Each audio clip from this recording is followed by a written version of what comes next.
ఓం నమ శివాయ. ఓం శక్తి సదాశివం. మన గిర్జిన వైద్యములో ఈ మందు విషయములో ఈ రోజుకి ఎన్నో కుటుంబాలు దీనస్థితి పరిస్థితులై కుటుంబాలు విడిపోవడం జరుగుతున్నది. అన్న వస్త్రములకు లోటై ఎంతో కష్ట బాధలతో చిట్టాకు పెట్టి అయిపోయి వినగ్రహిత అయిపోయి తల్లిదండ్రులు అయిన వారు బయటి వారు అందరి కాడ ధనం పోయి శత్రువర్గంగా మారవలసి వస్తుంది. కానీ ఈరోజు అన్నిటికీ అంగీకరించబట్టి ఈ అమ్మవారు సాక్షిగా ఈ రోజు ఈ మందు ఇవ్వడం అనేది జరుగుతుంది. మందులో ఒక పసరేసాం, ముక్కులో ఒక పసర పిండుతాం. 3 రోజులకు మందు అనేది ఇవ్వడం జరుగుతుంది. నాయన మీరు ఎక్కడి నుంచి వచ్చారు? మీ పేరు? లోకపురం. పాలకొండ దగ్గర లోకపురం. మీ పేరు?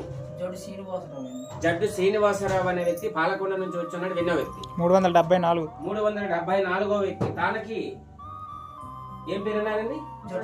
శ్రీనివాస్ అనే వ్యక్తికి ఆ దుర్బుద్ధి దురాలోచన పోవాలని, ఆ కుటుంబం సంతోషముగా ఉండాలని ఈ రోజుతో ఈ శ్రీనివాసులు అనే వ్యక్తి ఈ అమ్మవారు సాక్షిగా ఈ శ్రీనివాసులు అనే వ్యక్తి ఈ రోజుతో ఈ మందు అనేది బంద్ అని చెప్పడం జరిగింది. ఓం నమ శివాయ. ఓం శక్తి సదాశివ.